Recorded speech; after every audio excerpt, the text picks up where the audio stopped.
नमस्कार जय जगन्नाथ श्रोताबंधु बिलेई बिचरा निज पेट चाखंडक प्रतिदिन गोटे लेखा मूसा खाईदौला।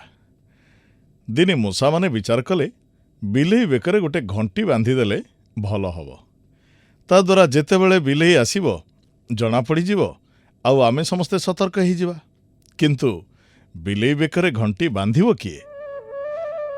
एई भली किछि कथा को नहीं मु आसी जाइछि आपणकर आर्य रेडियो चॉकलेट 104 FM रे आजिर कथा काचित्रे आउ जणे राजांक कहानी। आपण माने जानती शह शह वर्ष धरी आमको राजा माने ही शासन करुथिले एवं सेतेबेले जो शासन चलीथिला ताहा थिला राजतंत्र शासन। एबेकार गणतंत्र भली सेतेबेले रहिथिला राजतंत्र। तेणु आजिर कथावस्तु सेई भली जणे राजांक विषय रे। राजा तांको दरबार रे घोषणा कले जे काली राति पाहिबा बेलकू आम राज्यर शेष मुंडरे जो पोखरी अछि सेई पोखरी रे समस्ते क्षीर ढालिबे, कारण सेई दुग्ध बा सेई क्षीर शिवंक मस्तक रे लागि हबो। डेंगुरा पिटी राज्य सारा घोषणा कर दिया गला। समस्ते सुनिले किंतु चुप रहिले। राजांको घोषणा विरुद्ध रे स्वर उत्तोलन करिवो किए? राज्यर गोटे गोपाल परिवार, गोटे गरीब गोपाल परिवार गौड़ गौडुणी दुहे बसी विचार कले।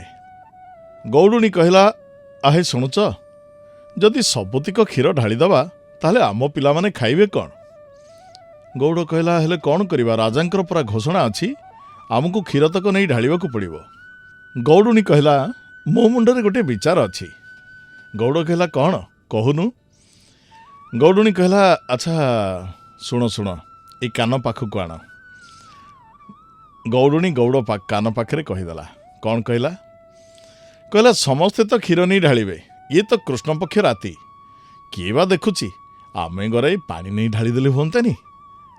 गौड़ कहला, हेलो तू केबेठु एडे बुद्धिमती हेलु, भल कथाटिए तो। हाँ सेया करिबा, समस्ते तो क्षीर नहीं ढालुथिबे, अंधार रात्रि किए बा देखुची, आमे गराए पानी ढालीदबा। आज्ञा राति पाही सकाळ ହେଲା। राजा तांकर राजकर्मचारी मानक सहित जाई पोखरी रे देखिले जे केवल पानी और पानी, गोटाए टोपा क्षीर भी नहीं। राजा आश्चर्य हेले, दरबार डाकिले। दरबार रे विचार करागला, प्रत्येक लोकों को डकागला। आज्ञा प्रथमे पड़िला से गौड़र पाली। राजा गौड़ को पचारिले, आपण पोखरी भितरे कौन ढाली थिले? गौड़ कहला, हजूर धर्मावतार, मुंड रहिले तुंड फिटिबो, कौन करिवे आज्ञा, पिला छुआ संसार, क्षीर टिकक बिकिले मो संसार चले, आउ जदि सबुतिक क्षीर ढाली देइथांती आज्ञा मो परिवार चली थांता केमिति? तेणु आज्ञा मु भाविली समस्ते तो क्षीर ढालुथिबे, मु गोटाए गरा पानी ढाली देले हुंतानी। आमे स्वामी स्त्री दुहे एया आलोचना करी से पानी गराए ढाली देइथिलु आज्ञा।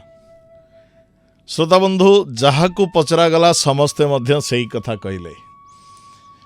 से राज्यर समस्त गोपाल गोपालुणी मानकर ई गोटे उत्तर थिला जे समस्ते तो क्षीर ढालिबे, आमे गोटाए गरा पानी ढाली देले कौन असुविधा होउची?